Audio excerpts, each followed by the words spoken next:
otra vez, espero que estén muy bien. Hoy vamos a hablar de algo que es espectacular. Vamos a ver qué pasa cuando dos de los sistemas más sofisticados del cuerpo humano se encuentran.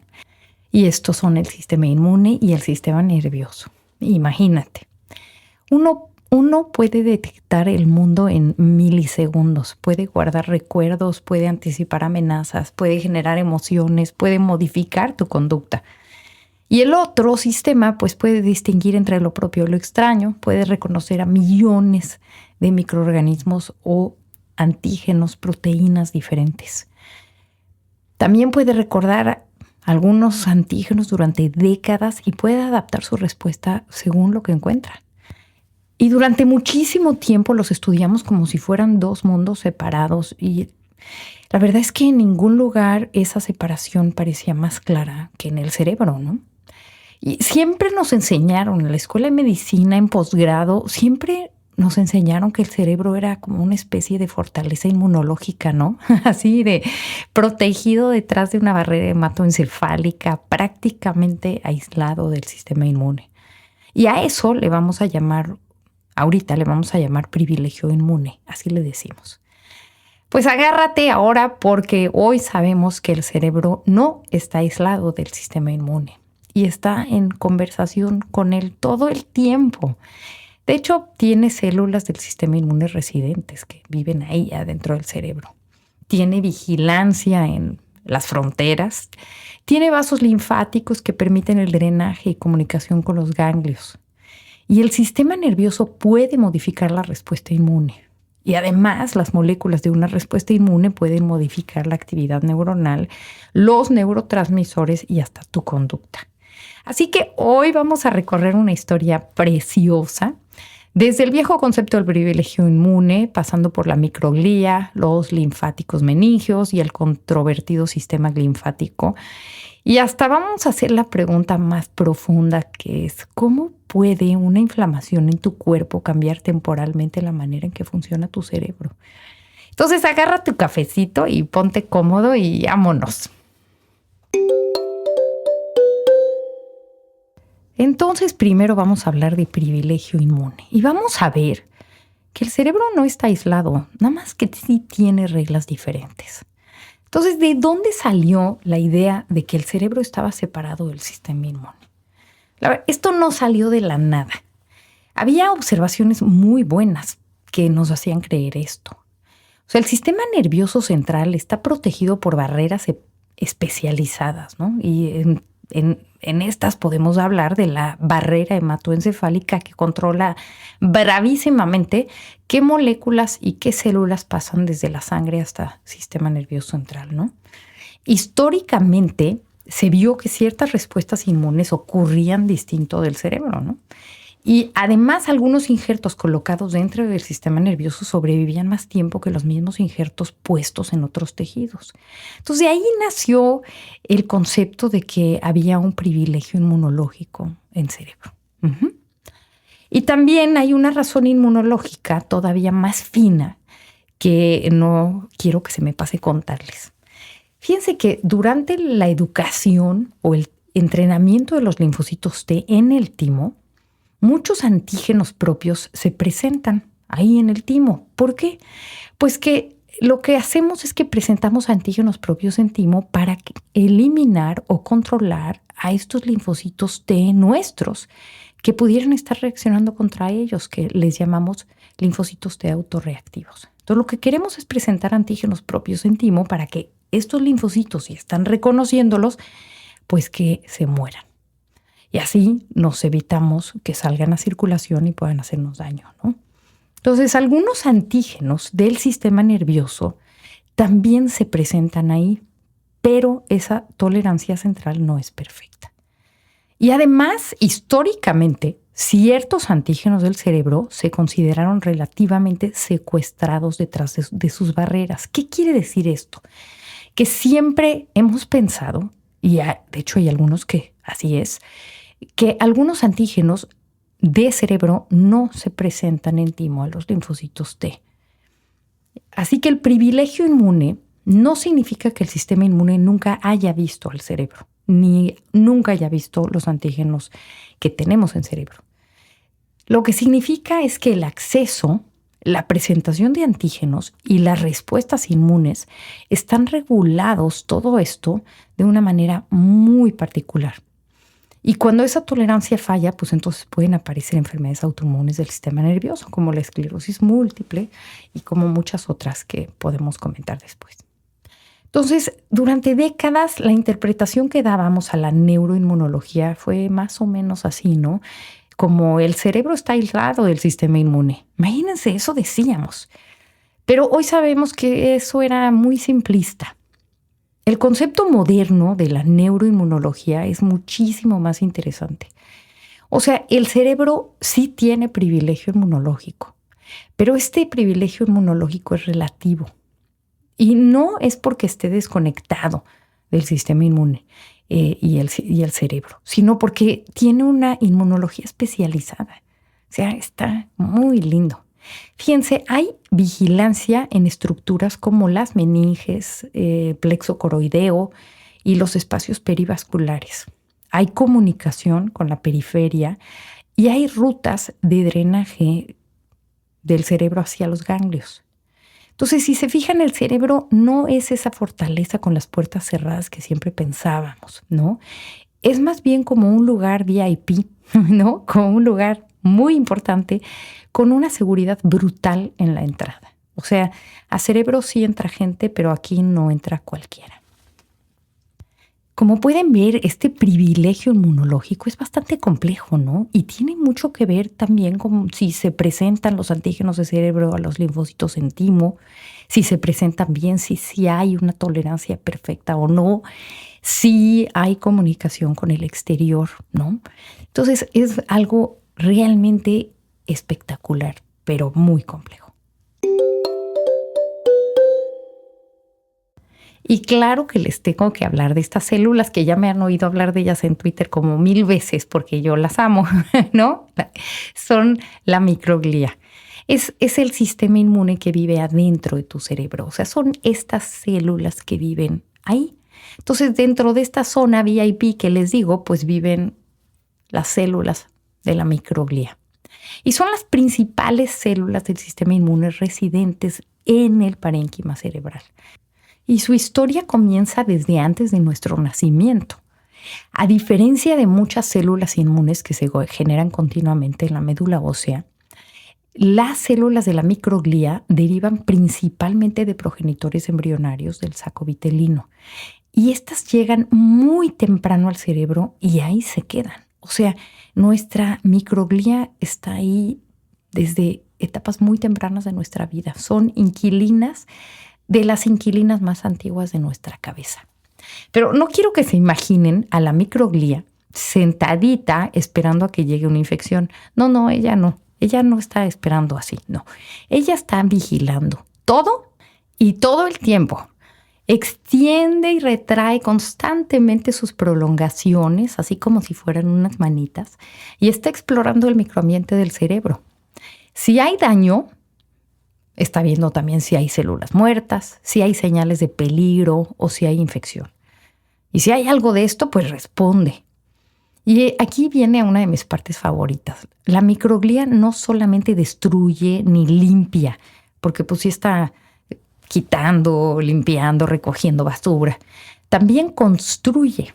O sea, durante el desarrollo participa en la remodelación de los circuitos mediante la poda sináptica. O sea, está arreglando la sinapsis de nuestras neuronas.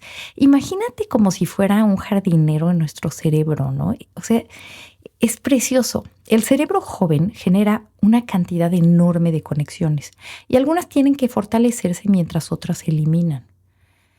¿Y sabes qué usa la microglia para ayudar a decidir qué conexiones tiene que retirar? O sea, ¿qué tiene que estar podando? O sea, imagínense como la jardinerita aquí con sus tijeritas, ¿no? Y entonces está podando. Pero, ¿qué es lo que le va a decir? ¿Qué conexiones tiene que retirar? Pues el que le ayuda a ver eso es el sistema del complemento. Ese. O sea, el mismo sistema del complemento que que aprendimos en clases de inmunología, que marca las bacterias para que los fagocitos se las coman y que también ayuda a que se eliminen las bacterias por el sistema de complemento, el MAC, ¿verdad? Bueno, pues este mismo sistema puede marcar ciertas sinapsis neuronales para su eliminación.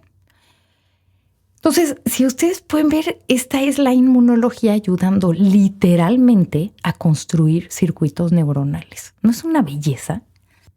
Pero ojo aquí, porque que las alteraciones en estos procesos aparezcan asociadas a trastornos neurológicos o del neurodesarrollo, porque algunas personas lo han reportado, no.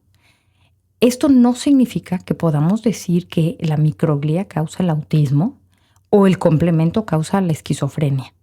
Eso sería brincar varios pisos de evidencia de un solo salto. Entonces, por favor, no quiero que hagan esa asociación, ¿no? Acuérdense que puede haber algunas asociaciones y mecanismos experimentales fascinantes, pero asociación y mecanismo plausible no son lo mismo que causalidad clínica demostrada. Entonces, por favor, yo no quiero decir ni que ustedes se vayan con la idea que, como se han reportado, que algunos procesos, alteraciones en estos procesos que lleva a cabo la microglia con el complemento, se han asociado a autismo o a esquizofrenia. No, acuérdense, yo no quiero decir que esto es causalidad. Simplemente es una asociación que se ha reportado. ¿Ok? Otra cosa nueva que sí sabemos es que el cerebro sí drena.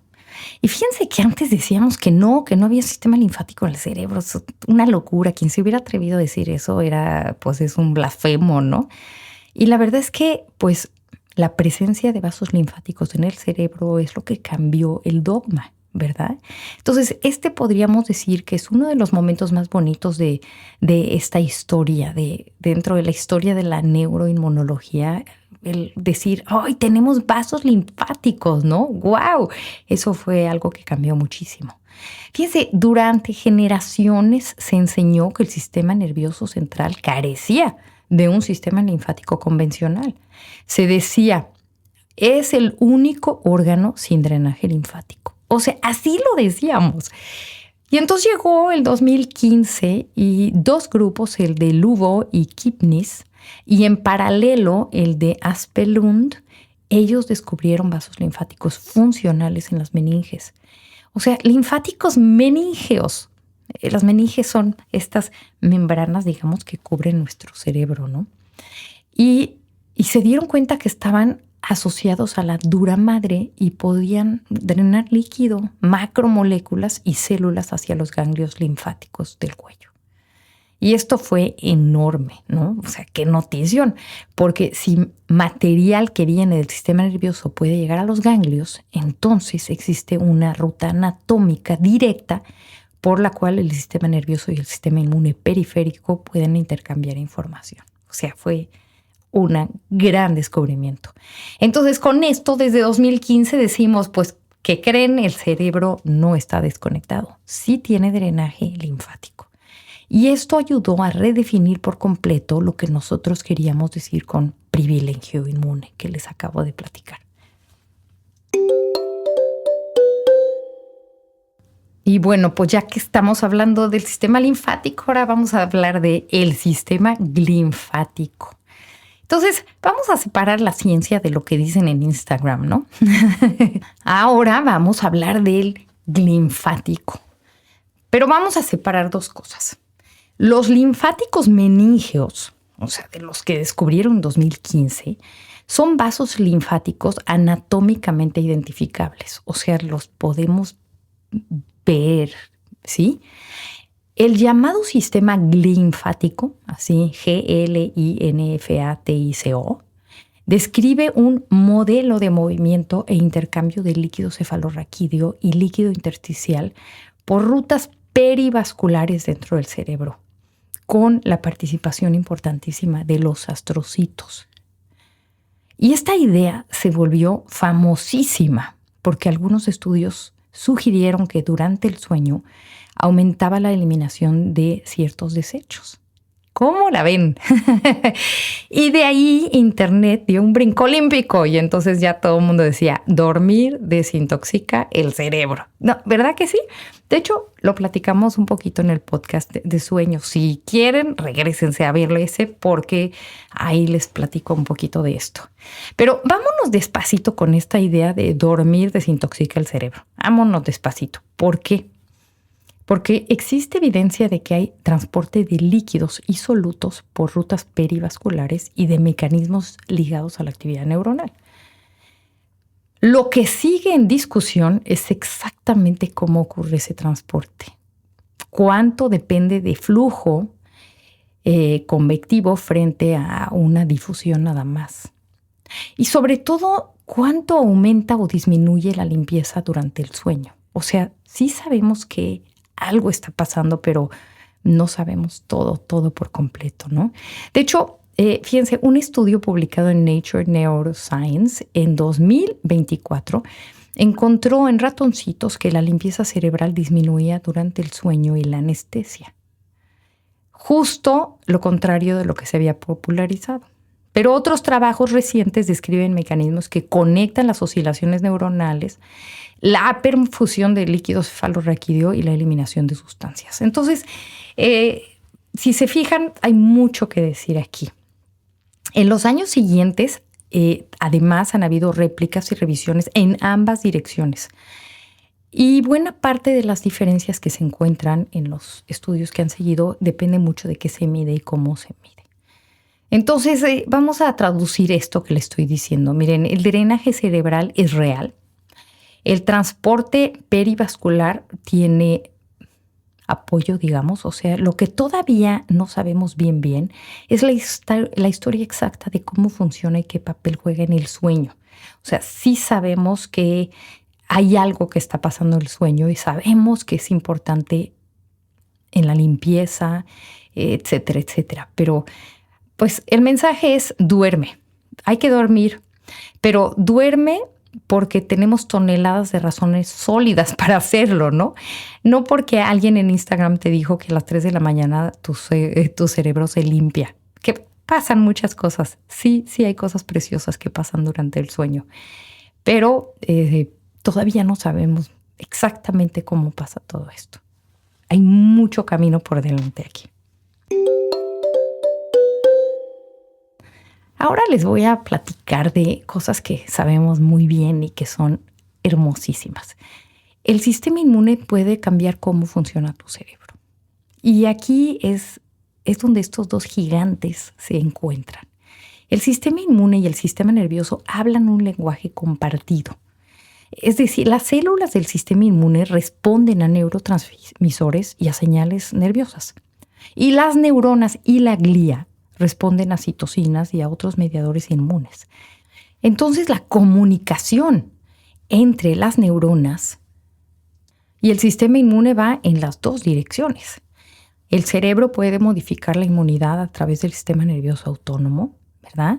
A través del eje hipotálamo hipófisis adrenal y a través de señales neuroendocrinas, que a mí es de las cosas que más me gusta. O sea, cuando me dicen, ¿por qué estudias el estrés? Es que yo soy una fascinada de la regulación neuroendocrina del sistema inmune. Por eso me encanta el estrés y me encanta el embarazo, porque todo es enormemente regulación neuroendocrina, ¿no? Y bueno, también el sistema inmune puede avisarle al cerebro, ¿no? Oye, tenemos una infección, cambia el programa, ¿verdad? ¿Nunca te has preguntado por qué cuando tienes influenza no solamente tienes fiebre? O sea, claro que nos da fiebre, ¿verdad? Pero también te quieres acostar, también pierdes el apetito, tampoco quieres salir, no tienes energía, te cuesta concentrarte, no te dan ganas de socializar. Pues eso no es solo que el virus te dejó cansado. Parte de eso también es un programa coordinado que se llama conducta de enfermedad. En inglés le llamamos sickness behavior. Y fue descrito ya hace un rato por Dancer y colegas. O sea, tu sistema inmune detecta la amenaza, una infección, ¿verdad? Y produce señales inflamatorias. Tenemos muchas citocinas que está liberando el sistema inmune. Pues estas citocinas, estas señales inflamatorias llegan al cerebro por varias vías. Ya sea por vía humoral, o sea, través de la sangre, pueden ser interfaces especializadas, el endotelio cerebral, y también vamos a tener vías neurales como el nervio vago, ¿no? Y así el cerebro cambia sus prioridades. O sea, ahora está pensando, tenemos una infección, cancela la fiesta, ahorra energía, quédate quietecito, ¿no? Entonces, el cerebro escucha al llamado, al mensaje del sistema inmune, y eso es neuroinmunología ocurriendo en tiempo real. Y fíjate qué elegante. Sentirte cansado, perder el apetito, así que no tienes hambre de nada, o querer aislarte cuando estás enferma, pues no son necesariamente daños colaterales de la infección. Parte de esa conducta parece ser una respuesta adaptativa, organizada por el cerebro y el sistema inmune para redistribuir energía y favorecer la recuperación, ¿no? Pero ojo con algo, porque en redes se usa mucho la palabra neuroinflamación para absolutamente todo. Pues no. Para que esto ocurra, no necesitas tener un cerebro inflamado como tal. O sea, estos pacientes que tenemos en terapia intensiva con traumatismo craneoencefálico, que tienen un edema cerebral, un cerebro súper inflamado, esa es otra historia. Pero aquí estas cosas, cuando nosotros tenemos un proceso infeccioso importante y tenemos esta influenza y todo eso, pues también vamos a tener una respuesta inflamatoria en la periferia, en tu cuerpo, que también puede mandarle señales al cerebro y puede cambiar su funcionamiento. O sea que inflamación sistémica y neuroinflamación no son exactamente lo mismo. ¿Ok? Y pues sí, la inflamación puede mover la neuroquímica. Y entonces vamos a hablar de esto que es fundamental. Las citocinas inflamatorias no solo producen inflamación, también pueden modificar cómo se sintetizan, liberan, recapturan y metabolizan los neurotransmisores. O sea que las citocinas hacen mucho y tienen gran influencia sobre lo que va a pasar en el cerebro.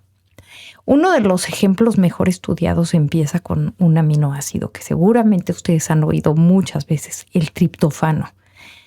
El triptófano puede usarse para fabricar serotonina, pero durante ciertas respuestas inflamatorias se activan enzimas de la vía de la quineurina, incluyendo una que se llama IDO, que es la indoleamina 2,3-deoxigenasa. Estoy segura que ustedes ya lo han oído porque yo se los he platicado. En el embarazo, el trofoblasto produce esta enzima que se llama indoleamina 2,3-deoxigenasa, y precisamente lo que hace es que disminuye la replicación de los linfocitos en el embarazo. Bueno, pues aquí la indoleamina 2,3-deoxigenasa también es muy importante para el sistema nervioso central. Aquí en el sistema nervioso central lo que hace es que la IDO desvía parte del triptófano hacia metabolitos de la quineurina. Entonces puede modificar este metabolismo del triptófano. Pero ojo, porque no quiero que se queden con la idea de que inflamación es igual a activación de indoleamina 2,3-deoxigenasa, a menos triptófano, menos serotonina y por eso depresión, ¿no? O sea, sí es un camino, pero es demasiado simple decirlo así, y la biología pues, es mucho más compleja. Entonces, la verdad es que la neuroinmunología es de lo más complejo de lo que les puedo hablar, y ahorita siento que estoy en clase y voy a tratar de explicarlo lo más sencillo posible. Miren, acuérdense, vamos a verlo como si fuera una imagen. Imagínense esto. Acuerden que la inflamación desvía al triptófano por el camino de la quineurina. Pues bien, entonces los productos de ese camino no son inertes. Algunos van a tocar otro sistema del cerebro, el del glutamato, que es como si fuera el acelerador de las neuronas. Y incluso va a ir a tocar unos receptores que se llaman NMDA. Pero además de eso, la inflamación también le mete la mano a la dopamina, que es la de la motivación, el impulso y las ganas. ¿Y cómo va a hacer esto?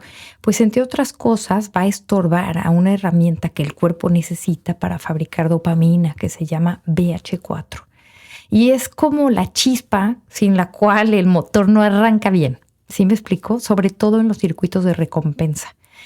Por eso, cuando estamos inflamados, a veces no es que estemos tristes a secas, ¿no? Es que pues no tenemos ni ganas, no hay chispa y no hay motor, ¿no? Entonces vamos a tener rollo con serotonina, rollo con quineurina, rollo con glutamato, ¿sí me explico? Rollo con la parte de la dopamina, ¿no? Y encima las células de apoyo del cerebro, que es la glía, pueden cambiar la forma en que limpian ese glutamato, ¿ves? Entonces no es solo un botón de que cuando el proceso inflamatorio empieza y las citocinas inflamatorias llegan, la indolamina se activa, la serotonina se va para abajo. Ojalá fuera tan sencillo, pero no es lo único que está pasando. Entonces ya vieron cómo la inflamación me está moviendo varios sistemas a la vez. Y por eso, pues, la inflamación me va a cambiar el ánimo, la energía y las ganas, pues, de maneras distintas. Entonces, pues, así es como podemos entender algo importantísimo, ¿no? Cómo una respuesta inmune puede cambiar temporalmente la neuroquímica y el funcionamiento de algunos circuitos cerebrales.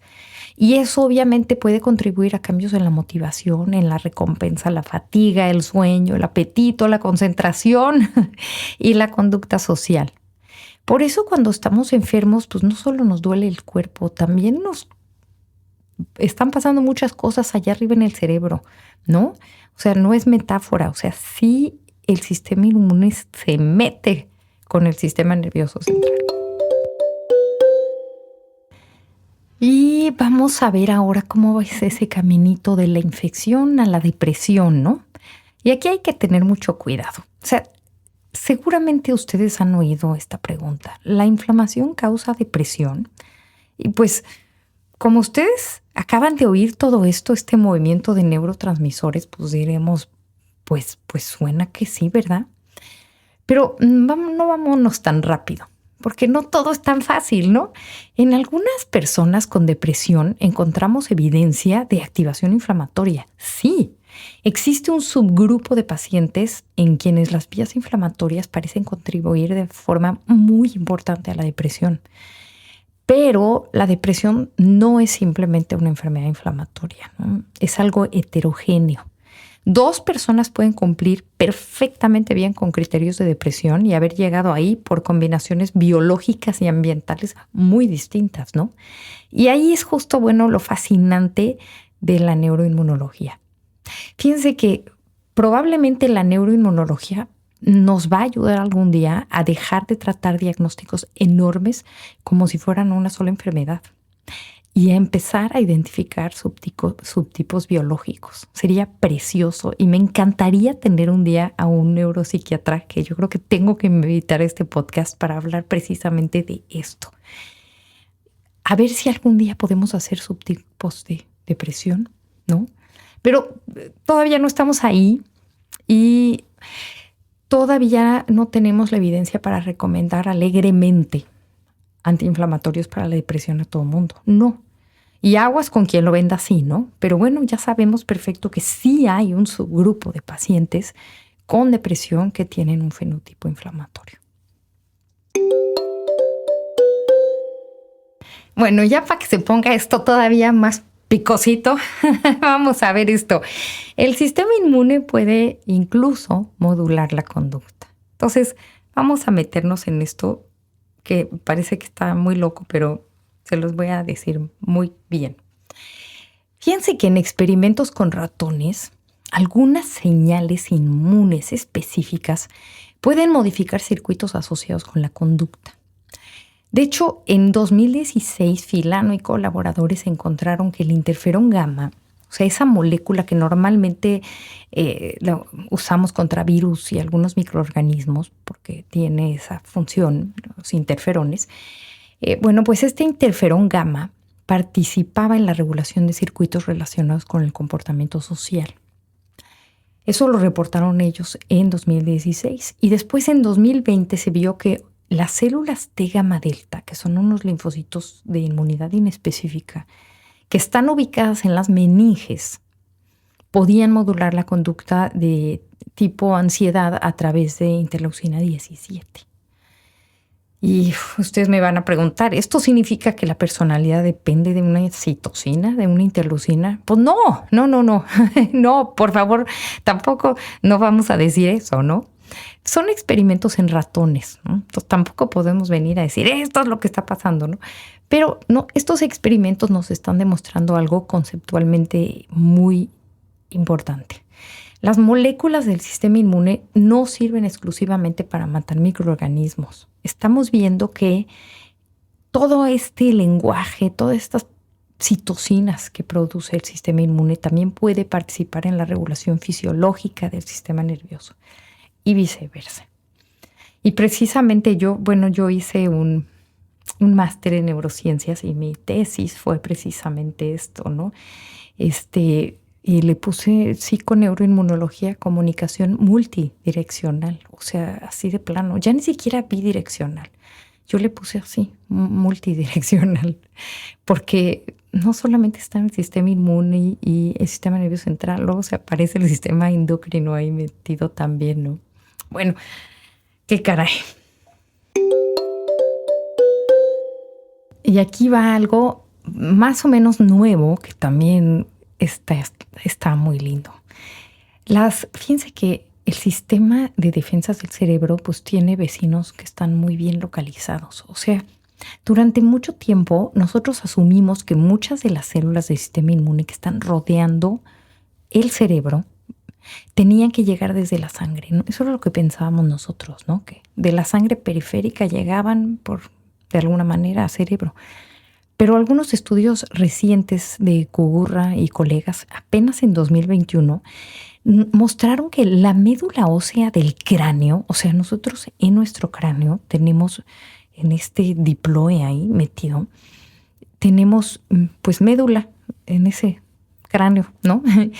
Y entonces la médula ósea del cráneo y de las vértebras, ahí tenemos como un reservorio local de células mieloides.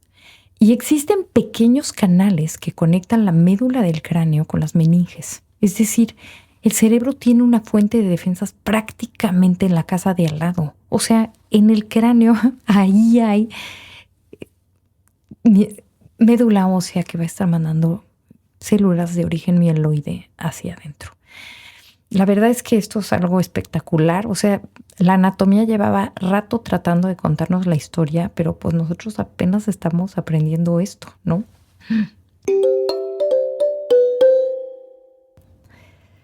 Entonces, como pueden ver, tenemos un contacto súper cercano entre sistema inmune y sistema nervioso central. O sea, se platican, se regulan, se dicen cosas, se limpian, se controlan. Es un contacto estrecho, pero muy, muy regulado. Entonces, ¿qué va a pasar cuando esta conversación se desregula? Porque toda esta comunicación es necesaria, pero ¿qué pasa cuando no funciona bien, no? Vamos a ver que la neuroinflamación no es automáticamente mala. O sea, una respuesta apropiada de inflamación puede ayudar a defender y a reparar, ¿no? El problema aparece cuando la respuesta es excesiva, inapropiada o persistente, como en todo, ¿no? Pero más aún en cerebro. O sea, en cerebro no podemos darnos el lujo a llegar y incendiar todo porque pues el cerebro no se repara igual, las neuronas no vuelven a salir. O sea, yo siempre le decía a mis alumnos, es que en cerebro no nos podemos dar el lujo de echar bombas, o sea, porque tenemos que tener mucho cuidado, ¿no? Las neuronas son muy importantes y hay que protegerlas, ¿no? Entonces, una respuesta excesiva, inapropiada o persistente, pues obviamente sería terrible a nivel del sistema nervioso central, ¿no? Entonces, cualquier momento que se nos salga de control esta preciosísima regulación, pues nos puede resultar en conexiones con distintas enfermedades, ¿no? Y entonces ahí tenemos, por ejemplo, esclerosis múltiple, en donde, bueno, obviamente la participación inmune es directa, en donde está perfectamente establecida. Tenemos linfocitos que están atacando la proteína básica mielina, ¿no? Pero también tenemos en el Alzheimer, en donde tenemos otra, tal vez es una historia distinta, pero cada vez más interesante. Ahí vemos genes de inmunidad y microglía y vemos el TREM2 y vemos cómo se modifica el riesgo, ¿no? Y vamos a ver que hay alteraciones de la función de la microglía y del complemento en Alzheimer. Y el drenaje meningio también se investiga como parte de la fisiopatología, ¿no? Entonces, también vemos, como les comentaba, en la depresión, en algunos subgrupos la inflamación parece algo muy relevante, ¿no? Entonces, esta conversación, esta relación entre el sistema inmune y el sistema nervioso central tenemos que tenerla muy bien llevada, ¿no? Y aquí hay una regla de oro también. El que nosotros encontremos inflamación en una enfermedad no significa automáticamente que la inflamación sea su causa. Que siempre lo decíamos, está inflamado, pues seguramente es el sistema inmune. Pues sí, o sea, puede ser causa, o sea, puede ser que todo lo esté haciendo el sistema inmune, pero también puede ser consecuencia, ¿no?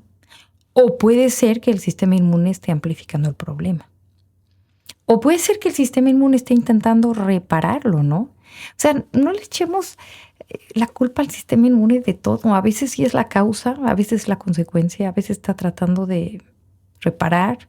Y bueno, a veces sí llega y nada más le pone micrófono a todo, se prende y se amplifica el problema. O sea, no, sí, estoy de acuerdo. O también pueden ser varias de esas cosas en momentos diferentes. Es que el sistema inmune se porta muy diferente ante diferentes estímulos, ¿no? Entonces, bienvenidos a la inmunología, porque en inmunología nunca se desperdicia una oportunidad para complicarnos nada, es impresionante. El sistema inmune y el sistema nervioso central son los dos sistemas más complejos que tenemos. Entonces, imagínense que se están viendo frente a frente y luego imagínense uno de ellos desregulado, ¿no? Terrible. Pero bueno, los amamos de cualquier modo. Yo creo que para mí son los dos mejores del cuerpo y no voy a decir lo que siempre digo porque seguramente me van a regañar, pero yo soy soy team linfocito siempre.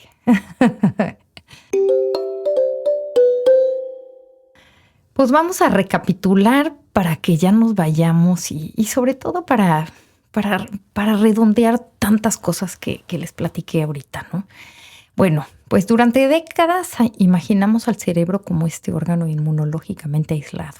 Y hoy, como ya les dije, la imagen es completamente distinta. El cerebro conserva rasgos de privilegio inmune, sí, incluidos antígenos que pues nunca se presentaron en el timo, ¿verdad?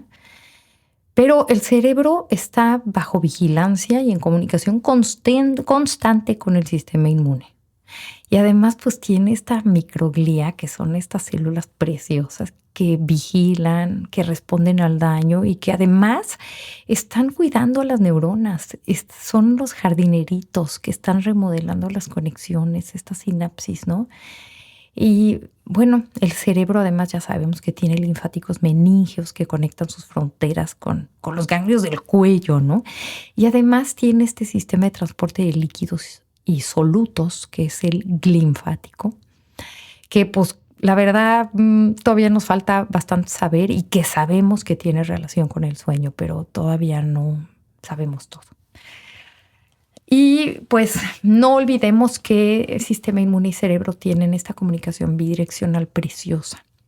El cerebro regula el sistema inmune regula el cerebro, ¿no? Y obviamente una respuesta inflamatoria puede modificar vías relacionadas con serotonina, con dopamina, con glutamato y cambiar temporalmente la motivación, la energía, el apetito, el sueño, la cognición y hasta el comportamiento. Entonces, estamos hablando de dos de los sistemas de información y adaptación más sofisticados de nuestro cuerpo. O sea, ya están conectados pues anatómica y química a través de citocinas, neurotransmisores, ¿no? Y la verdad es que durante muchos años nos equivocamos porque estábamos tratando de entenderlos por separado, ¿no? Y porque cada vez parece más claro que muchas respuestas humanas no pertenecen solo a la vía de la inmunología o a la vía de la neurociencia. O sea, la verdad es que hoy en día tenemos que hablar mucho más de neuroinmunología y yo creo que por eso estoy haciendo este podcast, porque tenemos que hablar más de ellos dos juntos. son nuestros grandes gigantes. Y quiero que se queden con esto. Para mí es, creo que, lo más importante de este episodio. Fíjense que la gran revolución de la neuroinmunología no es descubrir que el sistema inmune se mete donde no debería, ¿no? Porque ahí está y todo el mundo decía, ¿cómo se metió? No, pues es que sí se mete el sistema inmune con el sistema nervioso central.